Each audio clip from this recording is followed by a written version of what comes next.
What's up, guys? Welcome back to the channel and welcome to episode 11 of Let's Talk Wrestling. And yeah, this one is hot off the press because I am going to be talking about what we just saw in tonight's episode of SmackDown at the O2 Arena. In the main event of sorts, we saw the contract signing for the WrestleMania 41 match between Roman Reigns, CM Punk and Seth Rollins, with Paul Heyman, of course, in attendance as the special counsel. So this is obviously one of the hottest feuds, one of the hottest matches, biggest matches going into WrestleMania, which was definitely confirmed because we found out that this match will be main eventing WrestleMania, presumably main event in night 1 with Cody versus John Cena, main event in night 2. But yes, after 10 years away from the company, after almost 20 years in total of being, or like since he joined WWE, CM Punk will main event WrestleMania, which seems quite weird. I actually didn't think it was gonna, because I thought it'd be weird to give CM Punk the main event of WrestleMania after you've taken away like his world title opportunity. Sorry, I'm yawning, I'm knackered.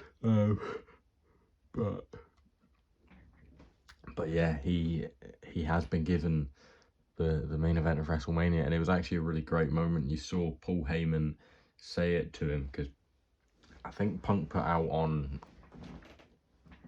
a social media, or maybe he said it in an interview, that he wanted to just get the contract and read every bit of the contract, and you just thought he was looking for like some sort of hijinks going on in there, or shenanigans, whatever. But no, he was obviously looking to see if it would main event, and Paul Heyman interjected saying, "I know what you're looking for, it's in there. You will be closing the show." And it was a great moment. You could see CM Punk was a bit emotional about it, obviously, because that's his dream. As Paul Heyman said, the dreams come true. And I thought we also saw that with Cody earlier in the show. When Randy came out, and when the crowd was chanting his name, he seemed quite emotional about it as well. So yeah, saw that twice. I really am tired. I'll go to bed after this. But yeah, I'm really looking forward to this match. It will be great to see CM Punk main event at WrestleMania. And I think he wins, to be honest. I think he definitely wins. He's going to pin Rollins, I would assume, to protect Roman. I don't know. I can't see Roman really getting pinned very much. Jacob maybe pins him, maybe Cody again. Outside of that, I don't see anyone pinning Roman, really, and I don't think he will be pinned here. But yeah, I think CM Punk will win this match in his main event of WrestleMania. So yeah, it was a great segment. Obviously, we saw Roman Reigns come out, take 10 minutes on his entrance, and was acknowledged. That whole bit was pretty good when the crowd was chanting Roman Reigns. And then Paul Heyman took over. That was pretty great. I love Paul Heyman. And then Rollins comes out and they talk about the Shield and how 12 years ago we came here and put the Undertaker through a table and all of that stuff. That it's a thing in, like, on the online wrestling community, that people say that the Shield breaking up is like the biggest moment in wrestling history, or has like the biggest butterfly effect. And that is probably true. It's led to so many things. It's led to all three members of the Shields having multiple world title reigns across different promotions as well. It's led to Seth Rollins, his WrestleMania cash-in, beating Brock at WrestleMania, holding the World Heavyweight Championship for nearly a year, Roman holding the Universal title for over 4 years. Was it nearly 4 years? Nearly 4 years, yeah. Over 1,300 days. Obviously, John Moxley. It's led to him going to AEW. So many other things. Roman Reigns alone, he has changed the industry so much. He's given Cody Rhodes one of the biggest moments in wrestling history. That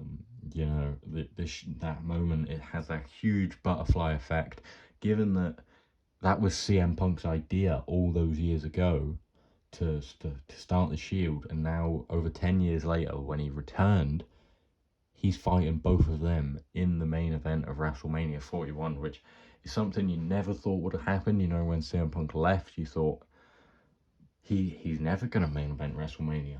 That's why he left, because he couldn't main event WrestleMania at that time, and you thought that was it. He isn't, especially in recent years. Not like the last couple, obviously, but around 2020 time, he's sort of thinking, right, Punk's been gone for like 6 years, he's probably never going to return. And then he comes to AEW, and the whole butterfly effect of Punk coming to AEW is pretty insane as well. You know, because he's never just going straight back to WWE. I don't think. If he never went to AEW, I don't think he would have went to WWE. So, and now everything you see as a result of that, you know, it's pretty incredible if you think about it. But we're not actually talking about that today. We're supposed to be talking about this match. So yeah, we saw Punk saying all of that, Rollins saying all of that, and then Punk comes out and they all sign the contract, and then it ended on a strong note with them saying that it is the main event, and then Rollins throws a bit of a fit, going, he doesn't deserve it. This is your fault and your fault. And I thought it was pretty great. Unfortunately for Rollins, I do think he is going to take the pin. And then it did end on a really, really good note, because obviously Punk's pretty happy. You know, he's main eventing, his dreams come true. He looks a bit emotional. He's a bit taken aback by it and all of that. And then he just says at the end, yeah, that's not my favour. And then the camera cuts. That's the end of the show. So that was pretty great. You know, it's really enticing. We don't know what Punk's favour is from Paul Heyman yet, but we did find out the other day that Roman broke a promise to Paul Heyman that he would never touch CM Punk, because he was, you know, he knows there's a special bond there, and he broke that at Madison Square Garden in the steel cage match. So, you know, we might finally see Paul Heyman split from Roman Reigns, and I don't think that's a bad thing. I don't think he would necessarily turn heel. I don't think CM Punk will be a heel anytime soon, you know, just because of how it is. You know, he's back in the company, something that a lot of people never thought would have happened. So he's probably not going to be a heel. You know, there's already rumours of him facing John Cena at SummerSlam, and yeah, I can see that happening, definitely. Cena wins the title off of Cody, holds it through to SummerSlam, where Punk wins it from him, and then I don't know who Punk would drop it to. Maybe McIntyre finally gets one over on him. But yeah, that's looking quite far into the future. Let's set our whatever. I'm too tired to really think about what the proper word for it is. But yeah, let's set our sights. That's it. Set our sights on WrestleMania, because it's 3 weeks tomorrow, right? 3 weeks tomorrow, I'm pretty sure. And yeah, 3 weeks tomorrow.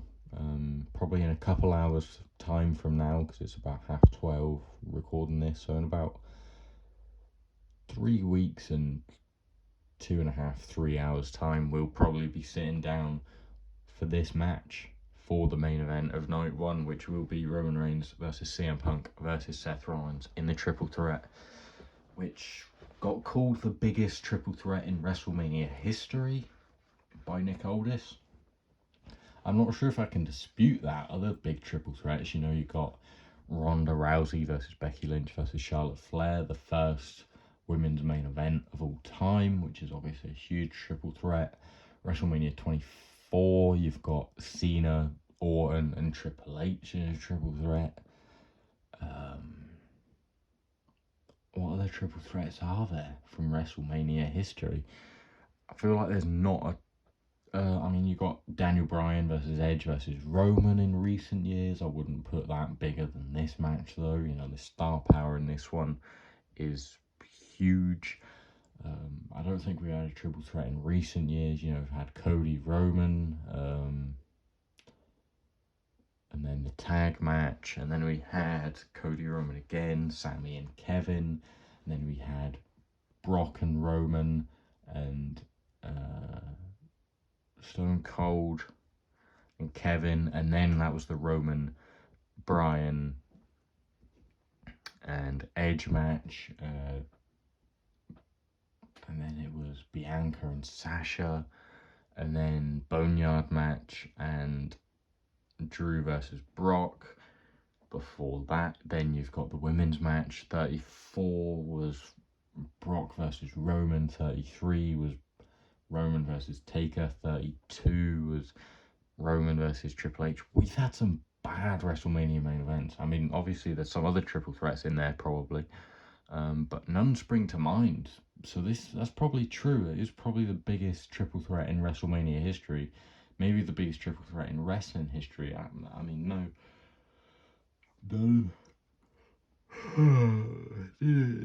Really, the yawn counter for this video, that's like 4 or 5 now. But yeah, so I am probably going to wrap it up because I can't think of any other big triple threats. So if you've enjoyed the video, please do like it. Please do give it a like, and let me know your thoughts to this match in the comment section down below, as well as any other video suggestions you'd like to see, and I'll definitely get them up on the channel when I am fully conscious and actually awake, because I'm not right now, or I don't feel it. But yeah, hit the subscribe button if you're new, or if you just haven't thought I'm good enough to this point. If you do now, then go for it. If not, then just keep watching the videos. Hopefully I'll get there at some point. And while you're there, please do turn your post notifications on so you're updated on every time I upload, especially if you've left a video suggestion down in the comment section down below. And yeah, that's all from me. I'm sure we'll see more from this build in the coming weeks. Monday night on Raw, we have Jimmy Uso versus Gunther to build the Jey Uso match, which we now know will not be main eventing. And so maybe either an opener for night 1 or night 2. I'd imagine we get that as an opener to one of the nights, and the other opener I would say would be Io, Bianca and Rhea, if it is still going to be a triple threat. Obviously we have that rematch tomorrow, but I feel like it's still going to be a triple threat. That is another big triple threat. But yeah, that's just some stuff we got in store for WrestleMania. So yeah, Jimmy versus Gunther on Raw, and Rhea versus Io on Raw, of course. And what's the other thing?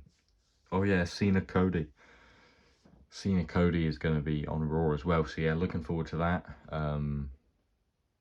At the O2, so it'll be at 8 o'clock again. That's nice. And yeah, until next time, goodbye. That was a weird end. Sorry about that. I hope you've enjoyed. See you next time. Goodbye.